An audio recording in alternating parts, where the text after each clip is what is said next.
जय श्री कृष्णा। कैसे हैं आप लोग फ्रेंड्स? आज की चर्चा बहुत ही महत्वपूर्ण होने जा रही है, क्योंकि आज चर्चा हम करने जा रहे हैं राहुदेव महाराज के बारे में।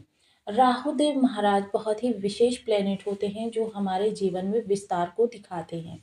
राहु जिस भी भाव में होते हैं वहाँ से संबंधित आपके जीवन में जो भी चीज़ें होती हैं वो या तो बहुत बड़े पैमाने पर होती हैं, या फिर बहुत ज़्यादा आपके लिए कष्टप्रद स्थितियाँ, या फिर बहुत ज़्यादा सुख परिस्थितियाँ। और जिस भाव में ये इस समय पर बैठे हुए हैं वो आपकी अचानक परेशानियों का घर है, यानी कि त्रिक भाव है। और राहु यहाँ पर आकर काफ़ी ज़्यादा स्वच्छंद भी हो जाते हैं, क्योंकि इसे पाताल लोक कहा जाता है। और निशाचर जो होते हैं वो पाताल लोक के वासी होते हैं।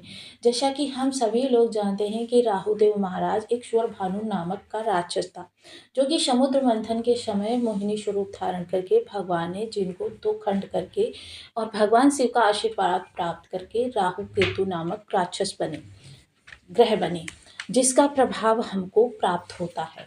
देखिए, दोनों ही छिन्न भिन्न हैं, दोनों ही तड़प से परिपूर्ण हैं। अब जैसे कि देखिए, हमारे परिवार में अगर किसी की जॉब लग जाए, बहुत अच्छी जॉब लग जाए, बहुत ज़्यादा धन आ जाए, पूरा परिवार प्रफुल्लित हो जाता है। अगर किसी को चोट लग जाए, कोई परेशानी आ जाए, पूरा परिवार ही दुखी हो जाता है। यही सौर मंडल का भी परिवार है, जिसमें अगर किसी एक प्लेनेट को किसी भी प्रकार की परेशानी आती है, या कोई एक प्लेनेट अपना परिवर्तन करता है, सुखद स्थिति में जाता है, जिसका सीधा सीधा प्रभाव समस्त ग्रहों पर पड़ता है। अब जैसे कि हम सभी लोग जानते हैं कि राहु देव महाराज एक तड़प। अब जैसे किसी तड़पते हुए से आप किस चीज़ की कामना करेंगे, खुशी की या दुख की? तो ऐसे में हमको समझना होगा कि इनकी जो ये तड़प है इस पर किस तरीके से मरहम लगे, तो कि ये काम गोचर खुद ही करता रहता है समय समय पर। अब देखिए, ये सौर मंडल के परिवार को हम सभी लोग जानते हैं। कुछ ग्रहों को हमने पाप ग्रहों की श्रेणी में रखा है, कुछ ग्रहों को हमने सात्विक श्रेणी में रखा है, कुछ को हम सकारात्मक ग्रह मानते हैं, सौम्य ग्रह मानते हैं, कुछ को हम नकारात्मक पाप ग्रह मानते हैं।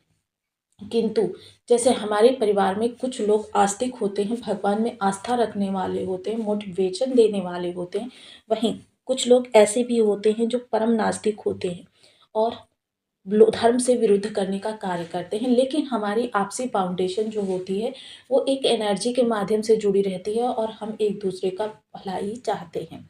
इसी तरीके से ग्रहों के साथ भी होता है। अब ऐसे में शुक्रदेव का महापरिवर्तन जो कि होने जा रहा है अब, और शुक्रदेव जैसे ही अपना परिवर्तन करेंगे वह यहाँ पर आ जाएंगे आपके सप्तम स्थान पर। और जैसे ही वो सप्तम स्थान पर आएंगे, यानी कि द्वादश भाव इनसे आगे का भाव हो जाता है। ये पुश करेंगे आपके अष्टम भाव को, जहाँ पर बैठे हैं राहुदेव महाराज। अब शुक्र की विशेषताएं क्या है? द्वादश भाव को पुश करना शुक्र की विशेषता है, जिसके माध्यम से वो आपके राहु को मरहम लगाने का कार्य करेंगे, उनकी पीड़ा पर अपने स्नेह का मरहम लगाएंगे। और गुरु जहाँ पर, क्योंकि देखिए, गुरु का मतलब ये आजकल के आधुनिक युग के गुरु नहीं है। ये गुरु का तात्पर्य ये है कि जिस समय गुरु किसी शिष्य को अपने संरक्षण में लेता था, उस समय से उसकी संपूर्ण जिम्मेदारी, उसकी प्रत्येक अवस्था का भार जैसे एक पुत्रवत होता है, उसी तरीके से गुरु करता था। अब यहाँ पर एक चीज़ और समझने लायक है, उसको भी जानेंगे, लेकिन पहले जान लेते हैं जिन लोगों के लग्न में यानी कुंडली के प्रथम भाव में 4 नंबर बना हुआ है तो ये राशिफल आपके लिए है। कुंडली में कहीं भी चंद्रमा के साथ 4 नंबर बना हुआ है तो ये राशिफल आपके लिए। कुंडली ना होने की स्थिति में आप इसे नाम राशि से भी देख सकते हैं। यदि अभी तक आपने अपने इस चैनल को सब्सक्राइब नहीं किया है तो प्लीज़ सब्सक्राइब कर लीजिए, वीडियो को लाइक कर दीजिए, चैनल को शेयर कर दीजिए। इससे होगा क्या कि हमारे आने वाले हर वीडियो की नोटिफिकेशन मिल सकेगी आपको सबसे पहले। एक प्यारा सा कमेंट करना बिल्कुल ना भूलें। कमेंट से हमें बहुत मोटिवेशन मिलता है, हौसला मिलता है, और ये पता चलता है कि आप और क्या जानना चाहते हैं। तो जैसे शुक्रदेव महाराज सप्तम स्थान में आ जाते हैं, जिसका सीधा सीधा असर अष्टम पर पड़ता है। अब शुक्र की विशेषता क्या है? द्वादश भाव को पुश करना। जब ये द्वादश भाव में आते हैं तो ये सीधे लग्न को पुश करते हैं, लग्न को पुश करते हैं, लग्न को प्रसन्नचित करते हैं। इसी तरीके से जब ये सप्तम में आएंगे तो ये अष्टम को पुश करेंगे। अब यहाँ पर बैठे हुए हैं राहुदेव महाराज, यानी कि इन पर स्नेह लेप लगेगा। अब यहाँ पर जब स्नेह लेप लगेगा तो राहु को राहत मिलेगी, प्रसन्नता मिलेगी। अब ये प्रसन्नचित्त होकर अपने प्रभाव देने प्रारंभ करेंगे।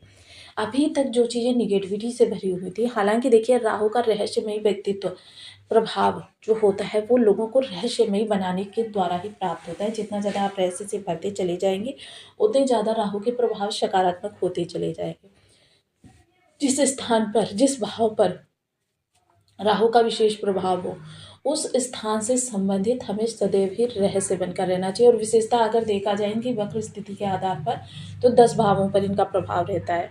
अर्थात हमें अपने जीवन को गोपनीय बनाकर रखना होगा। वैसे भी देखिए पुरानी कहावत है, खुली किताब पढ़ने से आपकी वैल्यू खत्म हो जाती है।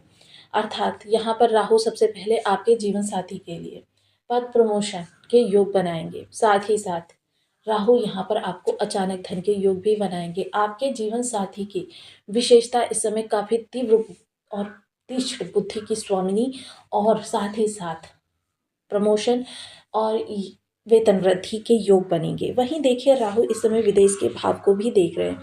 एमएनसी वगैरह में जॉब करने वालों के लिए या विदेश भाव से किसी भी प्रकार से आपके कार्य का संबंध है, तो यह योग आपके लिए बहुत ही विशेष होने जा रहा है।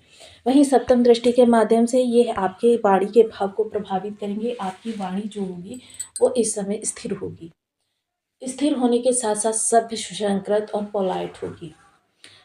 खान पान में थोड़ा सा संयम का आचरण बर्ताव बनाकर रखें, क्योंकि खान पान में असंयम रखना आपके राहु को खराब कर सकता है। राहु आपके मन को भटकाने का कार्य करते हैं, लेकिन राहु की भी एक विशेषता है, वाणी में कभी भी अपशब्द नहीं होने चाहिए। जैसे ही वाणी में अपशब्दों का प्रयोग होता है, आपके शरीर की सकारात्मक राहु की ऊर्जा जो होती है वो वाणी के माध्यम से बाहर जाने लगती है। अर्थात आपके लिए राहु वहीं पर निगेटिव प्रभाव लेकर आ जाते हैं। धन संचयन होना प्रारंभ होगा, और जो धन संचयन पहले से है उसमें विस्तार लेकर आएंगे।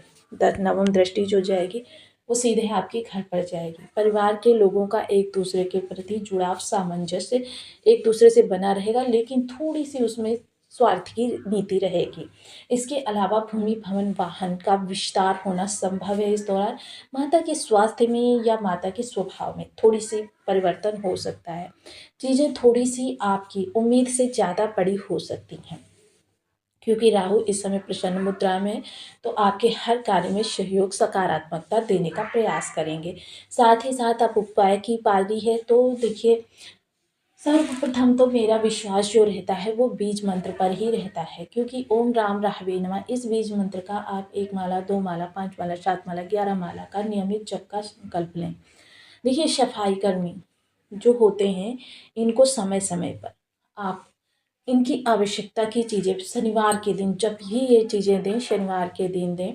विशेषतः अगर बीड़ी दे सकते हैं तो ये बहुत अच्छा उपाय होगा, क्योंकि इसमें शनि भी होता है, राहु भी होता है, केतु भी होता है। अगर सफाई कर्मी को हम शनिवार के दिन ये दे देते हैं तो हमारे लिए इनकी जो अनिष्टता होती है वो काफ़ी हद तक शांत हो जाती है। तो आपको वीडियो कैसी लगी मुझे कमेंट बॉक्स में ज़रूर बताएं। चैनल पर न्यू है तो प्लीज़ वीडियो को लाइक, शेयर, चैनल को सब्सक्राइब करना बिल्कुल ना भूलें। मिलती हूँ नेक्स्ट वीडियो में, तब तक के लिए नमस्कार। अपना ध्यान रखें, स्वस्थ रहें, मस्त रहें।